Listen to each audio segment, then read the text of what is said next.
যশোর থেকে কড়া বার্তা প্রধানমন্ত্রীর, জনগণের শান্তি নষ্ট করে কোনো কর্মসূচি করতে দেওয়া হবে না। গেজেট উধাও, ভিভিআইপি মর্যাদায় কাটছাটে সময় ফুরাচ্ছে ডক্টর মোহাম্মদ ইউনূসের। স্থানীয় সরকার নির্বাচনে নতুন নির্বাচনী কৌশল, নারী শক্তিতে ভরসা রেখে মাঠে নামছে জামায়াত। প্রধানমন্ত্রীর আগমনে উৎসব মুখর হয়ে উঠেছিল যশোর, কাঙ্ক্ষিত ঘোষণা না পেয়ে নিরাশ অনেকে। 7 বিভাগে কালবৈশাখীর সতর্কবার্তা, নদী বন্দরে সতর্কতা সংকেত। ইতিহাস গড়ল বাংলাদেশ, রেকর্ড রান তাড়া করে নিউজিল্যান্ডের বিরুদ্ধে 6 উইকেটের দাপুটে জয়। দর্শক, আমাদের রাতের আয়োজনে আপনাদের সাথে আছি আমি স্বপ্না দেবনাথ। শুনছিলেন প্রধান শিরোনাম। এছাড়াও রয়েছে অন্যান্য বিভিন্ন গুরুত্বপূর্ণ খবর। বিস্তারিততে যাওয়ার আগে আপডেট খবর পেতে গ্রামীণ কাগজের ইউটিউব চ্যানেল সাবস্ক্রাইব এবং ফেসবুক পেজ ফলো করে রাখুন। আজ যশোরে ব্যস্ত সময় পার করেছেন প্রধানমন্ত্রী। যশোর কেন্দ্রীয় ঈদগাহ ময়দানে জেলা বিএনপির জনসভায় প্রধান অতিথির বক্তব্যে বিভিন্ন বিষয়ে অবস্থান তুলে ধরেছেন তারেক রহমান। তিনি বলেন, যারা বিএনপিকে ফ্যাসিবাদের দোসর বলে তারাই ফ্যাসিবাদের সঙ্গে গোপনে বৈঠক করছে। একই সঙ্গে হরতাল প্রসঙ্গে তিনি হুঁশিয়ারি দিয়ে বলেন, জনগণের শান্তি নষ্ট করে কোনো কর্মসূচি করতে দেওয়া হবে না। নারী শিক্ষা প্রসঙ্গে তিনি ঘোষণা দেন, মেয়েদের স্নাতক ও ডিগ্রি পর্যন্ত পড়াশোনা বিনামূল্যে করা হবে। গৃহস্থলীর কষ্ট লাঘবে এলপিজি কার্ড চালুর কথাও জানান তিনি। এর আগে যশোরের শার্শা উপজেলার উলসী এলাকায় খাল পুনর্খনন কর্মসূচির উদ্বোধনে তিনি বলেন, সারা দেশে প্রায় 20,000 কিলোমিটার খাল খননের পরিকল্পনা রয়েছে, যা কৃষি ও কর্মসংস্থানে ভূমিকা রাখবে। যশোর মেডিকেল কলেজ হাসপাতালের ভিত্তিপ্রস্তর উদ্বোধনকালে তিনি বলেন, সুস্থ জাতি গঠনে স্বাস্থ্য খাতে গুরুত্ব দেওয়া হচ্ছে এবং প্রয়োজনে বেসরকারি হাসপাতালের চিকিৎসা ব্যয়ও সরকার বহন করবে। তিনি আরও উল্লেখ করেন, কৃষকদের ঋণ মওকুফ, বন্ধ কলকারখানা চালু এবং জনগণের কল্যাণে প্রতিশ্রুতি বাস্তবায়নে সরকার কাজ করে যাচ্ছে। সাবেক অন্তর্বর্তী সরকারের প্রধান উপদেষ্টা অধ্যাপক মোহাম্মদ ইউনূসকে ভেরি ইম্পর্ট্যান্ট পারসন বা ভিভিআইপি মর্যাদার মেয়াদ 6 মাস কমানো হয়েছে। সেই হিসেবে আগামী 10 আগস্টের পর তিনি আর এই মর্যাদা পাবেন না। এরপর থেকে তাকে বাংলাদেশের একজন সাধারণ নাগরিকের মতোই চলতে হবে। সরকারের উচ্চ পর্যায়ের একাধিক সূত্রের বরাত দিয়ে কালের কণ্ঠ এই সংক্রান্ত সংবাদ প্রকাশ করেছে। প্রতিবেদনে বলা হয়েছে, সাবেক অন্তর্বর্তী সরকারের প্রধান উপদেষ্টা অধ্যাপক মোহাম্মদ ইউনূস ক্ষমতা ছাড়ার মাত্র কয়েকদিন আগে নিজেই নিজেকে অতি গুরুত্বপূর্ণ ব্যক্তি হিসেবে ঘোষণা দেন। ত্রয়োদশ জাতীয় সংসদ নির্বাচনের মাত্র 2 দিন আগে 10 ফেব্রুয়ারি এই সংক্রান্ত গেজেট জারি করা হয়। তবে সেটি এখন বাংলাদেশ সরকারের মুদ্রণালয়ের ওয়েবসাইটে নেই। সাধারণ সরকারের সব গেজেট এই ওয়েবসাইটেই প্রকাশ করা হয়।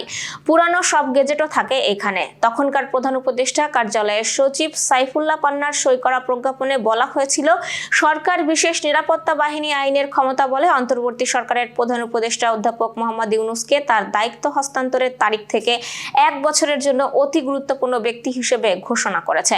নির্বাচিত নতুন সরকারের প্রধানমন্ত্রী গত 17 ফেব্রুয়ারি শপথ গ্রহণ করায় ওই দিনই ইউনূস সরকারের মেয়াদ শেষ হয়। স্থানীয় সরকার নির্বাচন ঘিরে সক্রিয় হয়ে উঠেছে বাংলাদেশ জামায়াতে ইসলামীর মহিলা বিভাগ। দলটি ইউনিয়ন পরিষদ, উপজেলা পরিষদ এবং সিটি কর্পোরেশনের সংরক্ষিত নারী আসনে প্রার্থী দেওয়ার প্রস্তুতি প্রায় চূড়ান্ত করেছে। দলীয় সূত্র জানিয়েছে, জাতীয় নির্বাচনে সরাসরি নারী প্রার্থী না থাকলেও প্রচারণা ও সংগঠনে নারীরা গুরুত্বপূর্ণ ভূমিকা রেখেছেন। সেই অভিজ্ঞতা কাজে লাগিয়ে এখন স্থানীয় পর্যায়ে ভোট ব্যাংক শক্তিশালী করতে কাজ চলছে। আগেভাগেই প্রার্থী নির্ধারণ করে জনসেবা ও সাংগঠনিক কার্যক্রম বাড়ানোর কৌশলও নেওয়া হয়েছে। মহিলা বিভাগের নেত্রীরা জানাচ্ছেন, সংরক্ষিত আসনগুলোতেই প্রাথমিকভাবে প্রার্থী দেওয়া হবে, তবে উন্মুক্ত পদে আপাতত কোনো পরিকল্পনা নেই। বিশ্লেষকদের মতে, নারীদের সক্রিয় অংশগ্রহণ বাড়ানোর মাধ্যমে দলটি ইমেজ সংকট কাটিয়ে নতুনভাবে রাজনৈতিক অবস্থান শক্ত করতে চায়। যশোর সহ আঞ্চলিক সংবাদ। হাজারো জনতার উল্লাস, আনন্দধ্বনি, স্লোগান আর একের পর এক মিছিলে সকাল থেকেই উৎসবের নগরীতে পরিণত হয়েছিল যশোর শহর। একে একে সব মিছিল গিয়ে মিলিত হয় যশোর ঈদগাহ ময়দানে, যেখানে আজ জেলা বিএনপি আয়োজিত জনসভায় প্রধানমন্ত্রী ও বিএনপির চেয়ারম্যান তারেক রহমান ভাষণ দান করেন। বিকেলে জনসভা হওয়ার কথা থাকলেও সকাল থেকেই সকলে আসতে শুরু করেন। শহরে উৎসবমুখর পরিবেশে সর্বস্তরের জনগণের পাশাপাশি বিএনপি নেতাকর্মীরা উৎসাহী হয়ে ওঠে। বিভিন্ন স্লোগান দিয়ে এবং রঙিন প্লাকার্ড, ব্যানার, ফেস্টুন হাতে, রঙিন টি-শার্ট, মাথায় টুপি, হেডব্যান্ড পরে জাতীয় ও দলীয় পতাকা হাতে নিয়ে মিছিল করে জনসভাস্থলের দিকে আসেন সকলে। খুলনা বিভাগের বিভিন্ন জেলা ও যশোরের আশেপাশের এলাকা থেকে বিএনপি ও সহযোগী সংগঠনের কয়েক হাজার নেতাকর্মীরা বাস, পিকআপ ও মোটরসাইকেল বহর নিয়ে জনসভায় যোগ দেন এবং অনেকেই পায়ে হেঁটেও সমাবেশে যোগ দিতে দেখা গেছে। তবে ভাষণে দেশের সামগ্রিক উন্নয়নের রূপরেখা দিলেও দক্ষিণ পশ্চিমাঞ্চল এবং বিশেষ করে যশোরের জন্য নির্দিষ্ট কোনো বিশেষ ঘোষণা না আসায় অনেকেই নিরাশ হয়েছেন। তাৎক্ষণিক প্রতিক্রিয়াতে সামাজিক যোগাযোগ মাধ্যমে এই বিষয়ে পোস্টও করেছেন অনেকে। আবহাওয়ার সংবাদ। দেশের 7 বিভাগের ওপর দিয়ে ঘন্টায় 60 থেকে 80 কিলোমিটার বেগে কালবৈশাখী ঝড় বয়ে যেতে পারে বলে জানিয়েছে আবহাওয়া অধিদপ্তর। এসব বিভাগের নদীবন্দরগুলোর জন্য সতর্কতা সংকেত জারি করা হয়েছে। আজ বেলা 11টা থেকে পরবর্তী 48 ঘন্টার জন্য কালবৈশাখী ঝড়ের এই বিশেষ সতর্কবার্তা জারি করে আবহাওয়া অধিদপ্তর। অধিদপ্তর সংক্রান্ত এক বুলেটিনে বলা হয়, আজ বেলা 11টা থেকে পরবর্তী 48 ঘন্টার মধ্যে রংপুর, রাজশাহী, ময়মনসিংহ, ঢাকা, খুলনা, চট্টগ্রাম ও সিলেট বিভাগের ওপর দিয়ে বিদ্যুৎ চমকানো সহ পশ্চিম ও উত্তর পশ্চিম দিক থেকে ঘন্টায় 60 থেকে 80 কিলোমিটার বেগে কালবৈশাখী ঝড় বয়ে যেতে পারে। Renaissance hospital and diagnostic centre. রেনেসাতেই মিলছে কম খরচে উন্নত সেবা, তাই নিশ্চিন্তে আমাদের সেবা নিন, সুস্থ থাকুন। Renaissance hospital and diagnostic centre, সদর হাসপাতাল মোড়, দরাটানা, যশোর। দর্শক, শেষ করব খেলার সংবাদ দিয়ে। চট্টগ্রামে প্রথম টি-20তে নিউজিল্যান্ডকে 6 উইকেটে হারিয়ে দারুণ জয় পেয়েছে বাংলাদেশ। আগে ব্যাট করে সফরকারীরা 20 ওভারে 6 উইকেটে 182 রান করে। জবাবে 12 বল হাতে রেখেই লক্ষ্য পূরণ করে স্বাগতিকরা। ব্যাটিংয়ে শুরুতে ওপেনাররা কিছুটা ভালো শুরু এনে দেন, তবে মাঝে উইকেট পতন, চাপে পড়ে বাংলাদেশ।